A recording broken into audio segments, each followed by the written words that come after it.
Je ne suis pas, messieurs, de ceux qui croient qu'on peut supprimer la souffrance en ce monde. La souffrance est une loi divine. Mais je suis de ceux qui pensent et qui affirment qu'on peut détruire la misère. Je ne dis pas diminuer, amoindrir, limiter, circonscrire. Non, je dis... Détruire. La misère est une maladie du corps social comme la lèpre était une maladie du corps humain.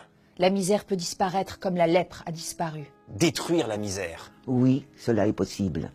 Les législateurs et les gouvernants doivent y songer sans cesse. Car en pareille matière, tant que le possible n'est pas fait, le devoir n'est pas rempli. La misère, messieurs. Voulez-vous savoir jusqu'où elle est, la misère? Jusqu'où elle peut aller, jusqu'où elle va. Je ne dis pas en Irlande. Je ne dis pas au Moyen-Âge. Je dis en France. Je dis à Paris. Et au temps où nous vivons. Il y a dans Paris, dans ces faubourgs de Paris que le vent de l'émeute soulevait naguère si aisément, Il y a des rues, des maisons, des cloaques, où des familles entières vivent pêle-mêle, hommes, femmes, jeunes filles, enfants. Ayant pour lit, ayant pour couverture, j'ai presque dit pour vêtements, Que des monceaux infects de chiffons en fermentation, ramassés dans la fange du coin des bornes. Espèce de fumier des villes, où des créatures s'enfouissent toutes vivantes. pour échapper au froid de l'hiver.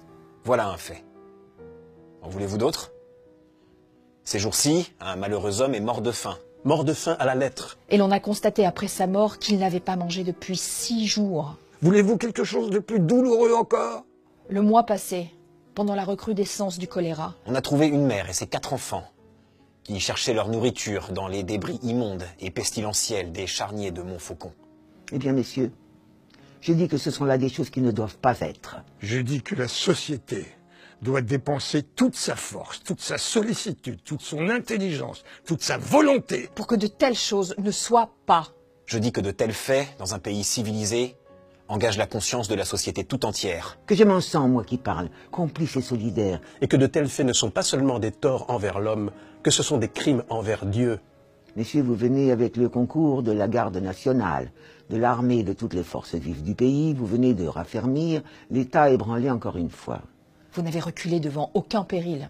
Vous n'avez hésité devant aucun devoir. Vous avez sauvé la société régulière, le gouvernement légal, les institutions, la paix publique, la civilisation. Vous avez fait une chose considérable. Eh bien, vous n'avez rien fait. Vous n'avez rien fait, j'insiste sur ce point. Tant que l'ordre matériel raffermi n'a point pour base l'ordre moral consolidé. Vous n'avez rien fait tant que le peuple souffre. Vous n'avez rien fait tant qu'il y a au-dessous de vous une partie du peuple qui désespère.